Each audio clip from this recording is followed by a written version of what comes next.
Good evening. The Chelsea defender John Terry walked free from court today after being cleared of racially abusing QPR's Anton Ferdinand during a Premier League match last year. The ex-England captain always claimed he'd repeated a racist slur he thought Ferdinand had said to him as they traded insults on the pitch. Explaining his verdict, the magistrate said it was impossible to tell exactly the words spoken by Terry at the time. Ian Doveston has more now from Westminster Magistrates Court. It's been hanging over him for the last 9 months, but John Terry can now get on with the rest of his career. John, tell us how you feel. John, tell us how you feel. For the Chief Magistrate, Howard Riddle, the central charge that John Terry had uttered straightforward racial abuse against Anton Ferdinand during a Premier League game back on October the 23rd had simply not been proven. In making his verdict of not guilty, he was keen to make clear that he viewed both Ferdinand and Terry as credible witnesses.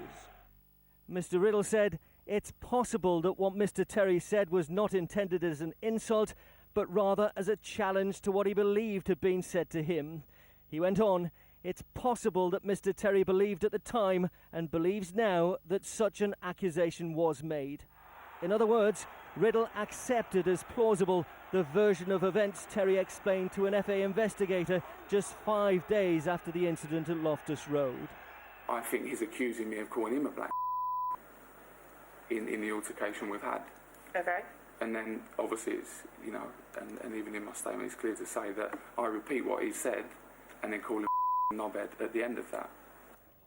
Terry will go back to Chelsea and pick up the reins as captain, with the backing of the club's chairman, who not only sat through every moment of this trial, but took to the witness box to call Terry a Chelsea legend. We are pleased that John can now put his mind to football and go back to training and do what he's done for many years.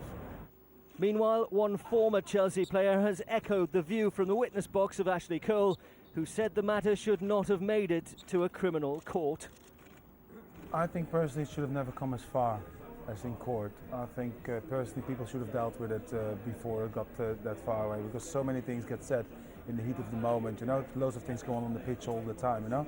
So if you stop at every incident, of course, where do you stop? Terry has of course suffered. He was stripped of the England captaincy in February. He might even consider he can get that back from current skipper Steven Gerrard. Unfortunate for Roy Hodgson, who was thrown into this, now has to look at the issue of captaincy again. But as I say, Steven Gerrard did an excellent job in 2012.